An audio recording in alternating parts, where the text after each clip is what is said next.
ไม่นี่นี่ได้นี่ไปก้านยังคักได้นี่เอาได้ยังไว้นี่ก่อนยันบกาอยู่เป็นนี่ได้คือว่าบ่กล้าอยู่ในนั้นมันฮ้อนคือว่าฮ้อนโดยฮ้อนแบบได้นั่นแหละบ่ละเอามีหยังก็คันว่าบ่สบายอกสบายใจนั่นก็บอกได้เฮ้ยเนาะโดยคันว่ายังบ่พร้อมก็มีแต่ว่าจบจากนี้เจ้าก็ไปบอกทางพ่อเพิ่นอีกบ่นี่บ่ได้ฮู้ได้นี่เพราะว่าเพิ่นยังอาจจะเรื่องให้เพราะว่ามันติดโรงเรียนก็ได้ว่าอยากให้อยู่หันในอนาคตแต่ว่าวิได้เขาเห็นตลอดเขาเห็นแสงไฟเวลาคนตายเวลาตกค่ำคืนมานี่บ่เห็นแสงเห็นหยังสิบ่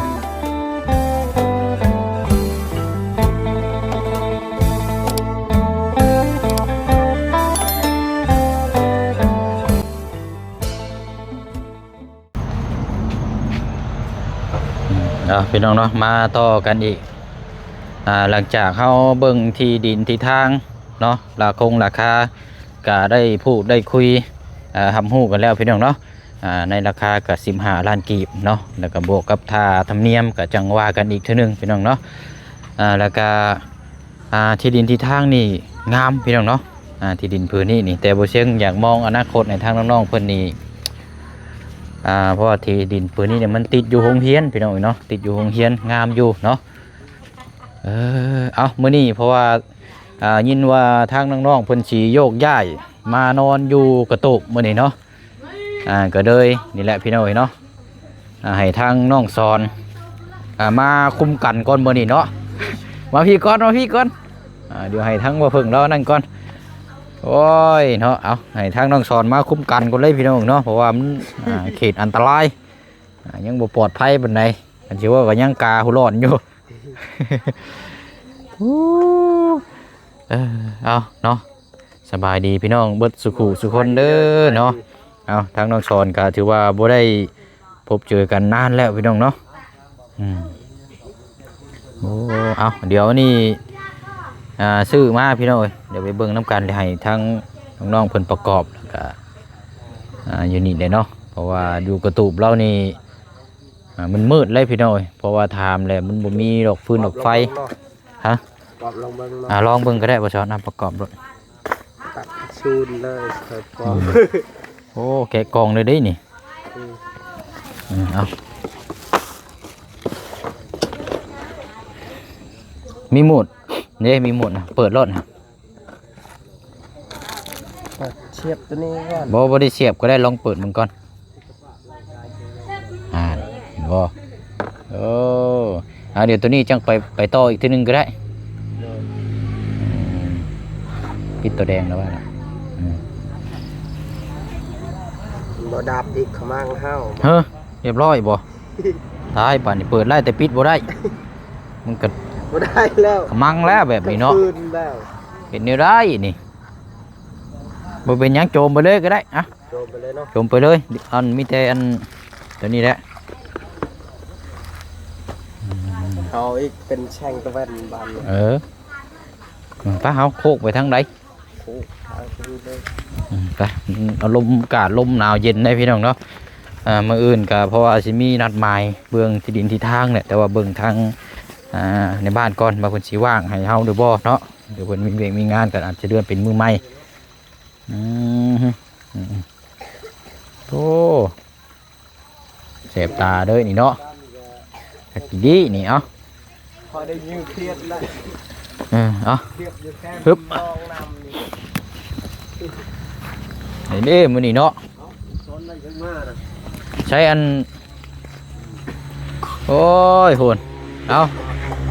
สบายดีเนาะมันยังคือไอแท้นะ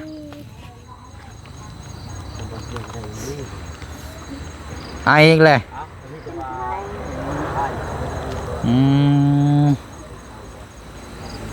ทำมืดแล้วเนาะอันนี้ใช้เครื่องของแล้วเบิ่งจ้ะฮะ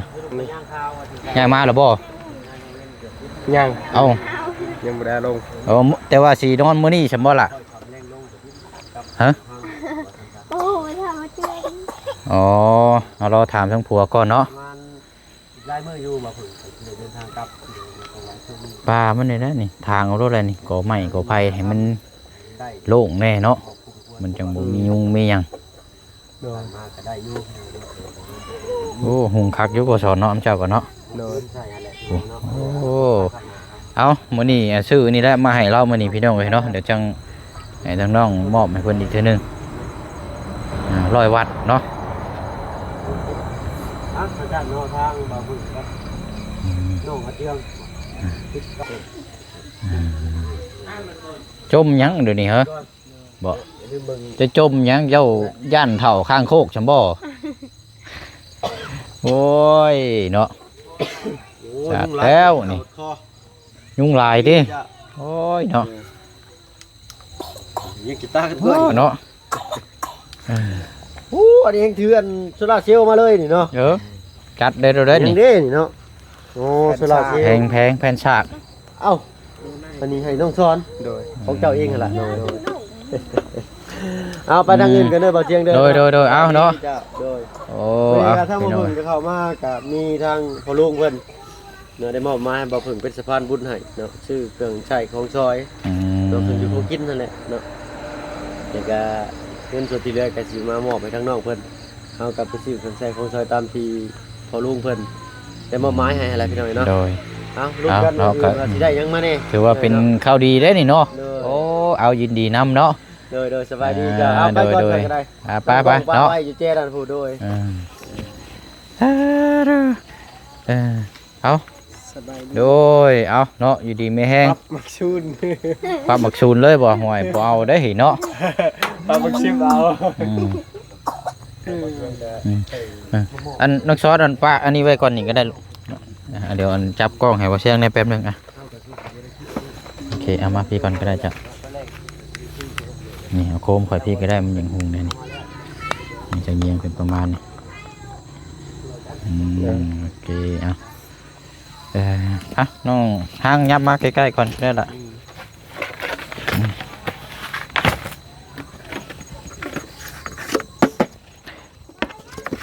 ของใหม่นี่นี่ด้านนี่ไปก้านอย่างคักได้นี่อันนี้ยังไว้นี่ก่อนเดี๋ยวจังอันนี้เท่านึงเนาะเดี๋ยวทาบีก้อนเนาะเป็นจังได้ไปเห็นที่ใหม่เลยโอเคอยู่บ่ เมียว่ายันบ่กล้าอยู่ เป็นนี่ได้คือว่าบ่กล้าอยู่ ในนั้นมันฮ้อน เอ้าคือว่าฮ้อน โดย ฮ้อนแบบแรกนั่นน่ะบ่ล่ะแบบแรกน่ะคือว่าบ่กล้าอยู่ quên ấp với rồi trường ảnh và cô cái tay thì แล้วว่าแบบไข้ตลอดเจ็บตลอดผูอยู่แล้วนั้น ไผอยู่หั่นคือยังบ่ทันได้มีไผอยู่ คนสมัยไปก่อนสมัยสงคราม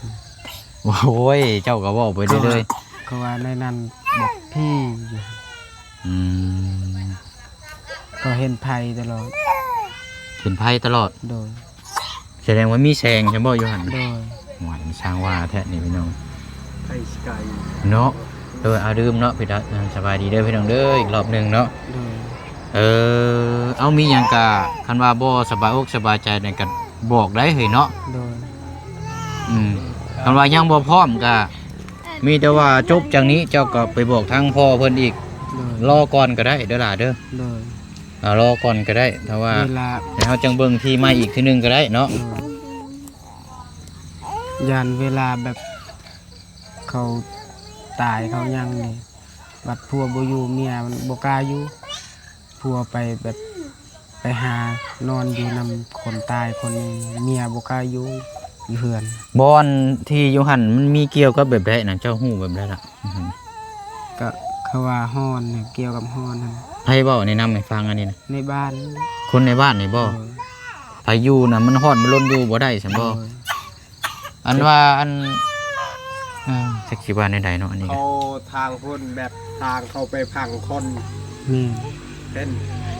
พูดว่าไปพังทีละ แสดงว่าทางที่ว่าเฮาคุยนํกันน่ะเป็นทางผ่านประชาแม่นบ่ โดย โอ้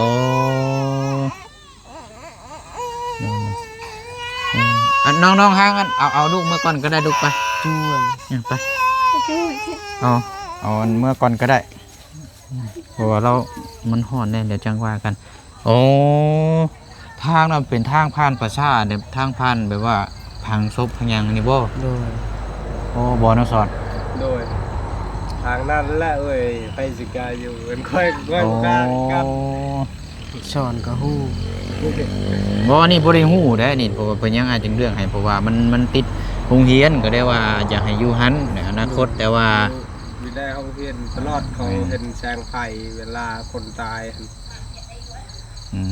เวลาตกค่ำคืนมานี่บ่ แม่น เห็นแสงเห็นหยังสิบ่ห่วยไปช่าง เป็น ว่า ญาติก็ได้รอนเลย ผู้อยู่เฮือนหลังสีขาวหั่นก็ตายหมดแล้วผู้เฮือน อันที่ว่าอยู่ข้างๆหม่องเฮาอันที่ว่านั่นบ่ โดยเสียแล้ว ที่ว่าตรงข้ามกับที่ดินในเฮือนหลังนั่นน่ะนะ โดย เสียเบิดอะบ่น่ะ โดยเสี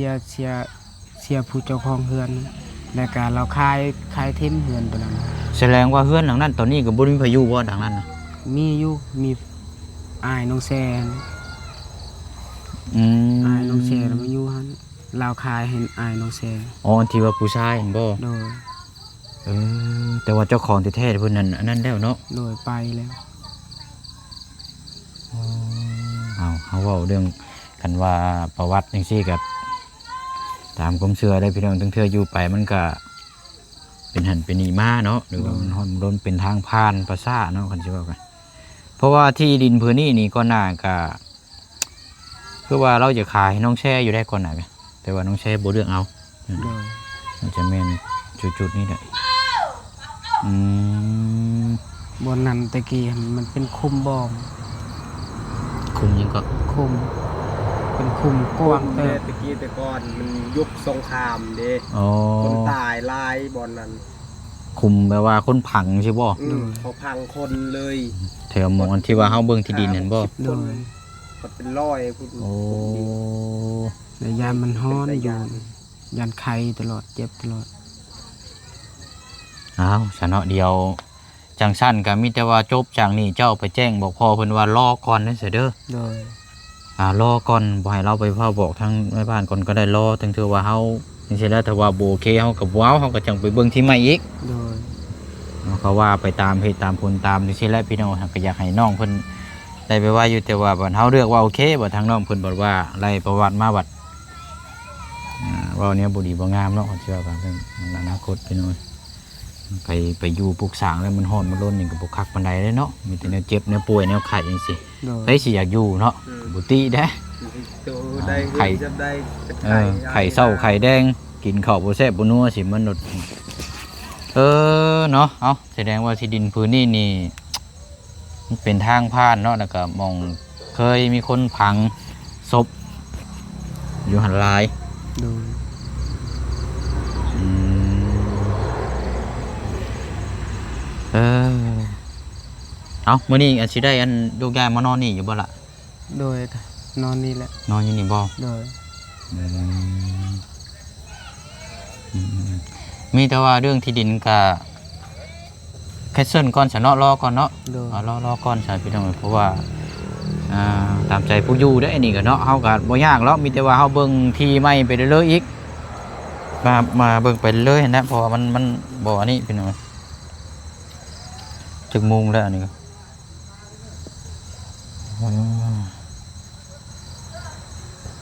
จังน้อยบ่สิคนเครื่องของล่ะ โดย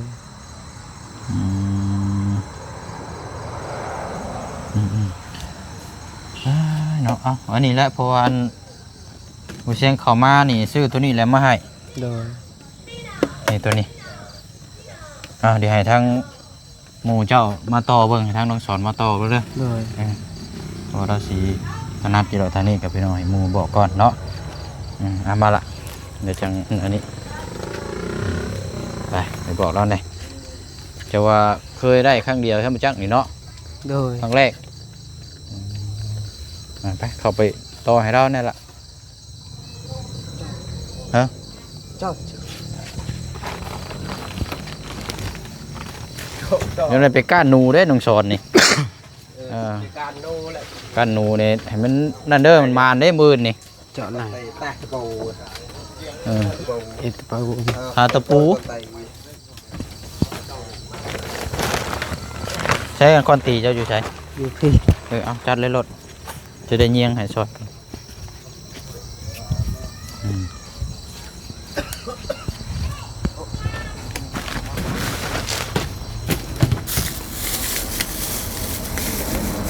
โปเชฟบ่ มันยากนะเบิ่งได้ แต่บ่ลัก มาแต่นะ ปลาจักหน้อยแล้วเพิ่นสิขนเครื่องของมาเอาอันนี้มานี่นั่นนี่โอ้ เอาไฟมาก่อน ไปอันไม้เราก่อนจักหลอกนึงว่ะโอ้ได้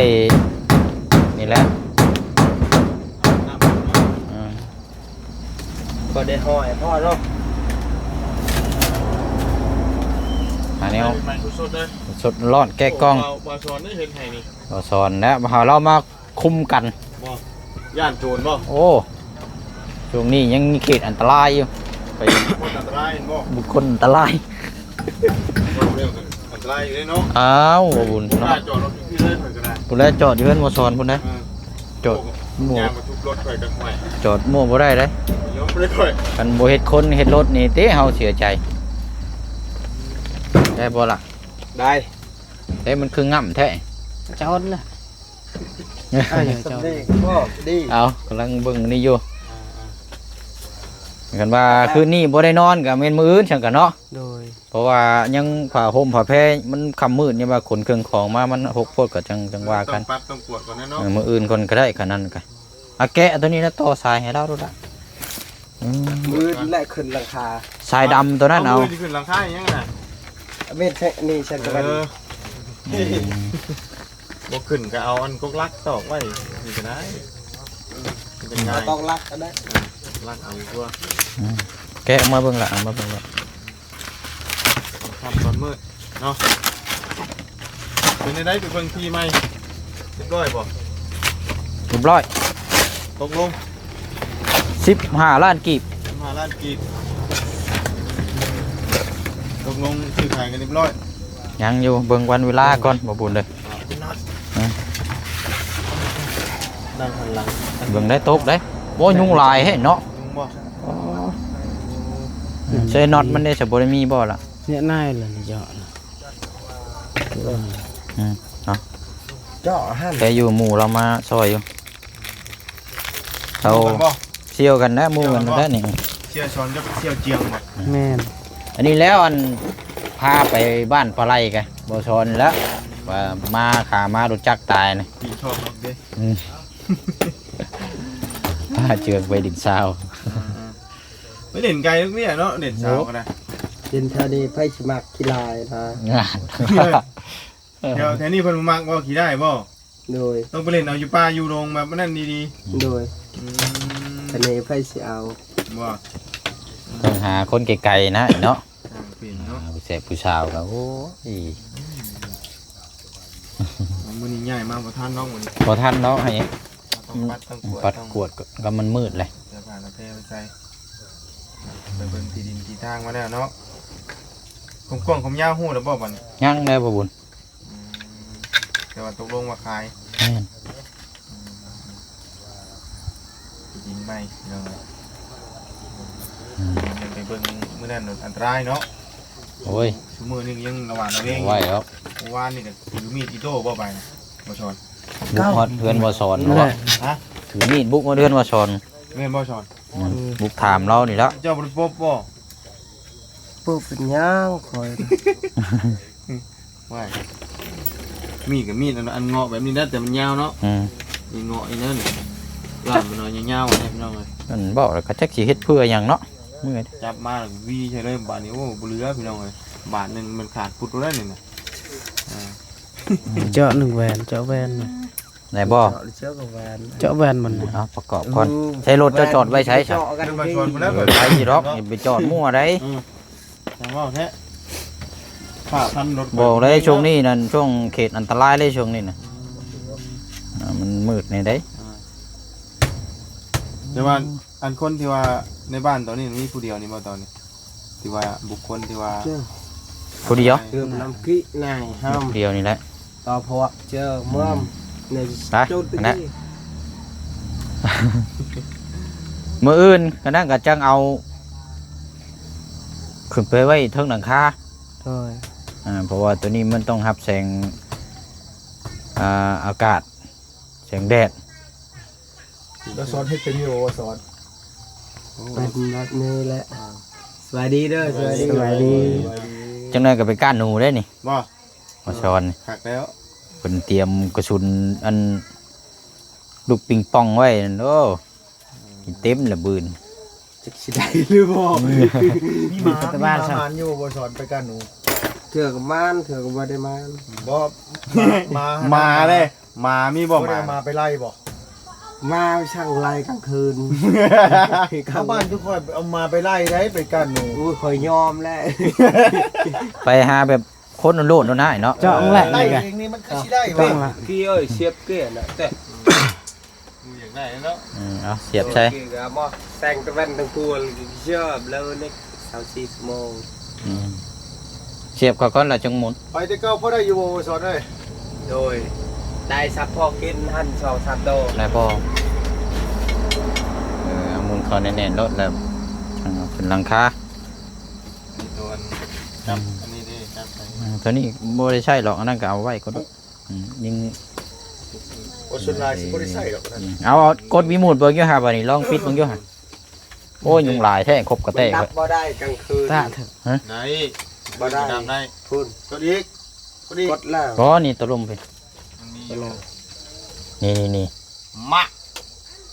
มันบ่ได้คอยว่ากลางคืนคันกลางเว้นมันสิดับ ครับ ดับบ่ เอากดแชร์เปิดดีนี่ ตัวนี้ จังแล้ว พับมาชิปเลย อ่าเนาะเอาละเอาเก็บไว้ตัวนี้เลยสำคัญ อ้าวเพื่อนมันมาผ่าให้วัดซ้ำ เนาะ นอนกับเมียมันสิบ่ซ้ำแสลงนางตะลุงคุณบอก เอาเห็นว่านางรุ่งเป็นออก เออ ทางหนึ่งนี่ เล เลย ยในห้องน้ำ เนาะเอาน้องช้อนเอาจับกล้องให้อันบ่เชียงเนี่ยแป๊บนึงอ่ะเดี๋ยวให้ทางอาเจืองขอบมุกขอบใจทั้งอันเอ้ยกับแม่เพิ่นก่อน อาเจียงบ่สิลูกก็อาเจียงมัน อาเจืองชื่อพิษเบิดทั้งผัวทั้งเมียก่อนหน้า ยังบ่เอ้ยนะเราอาเจียงอยู่เด้บ่ได้ว่าเราอาเจียง ยังไผก็มามักแท้นเบิดทานนะบ่นี่กดไผบ่เนาะโอ้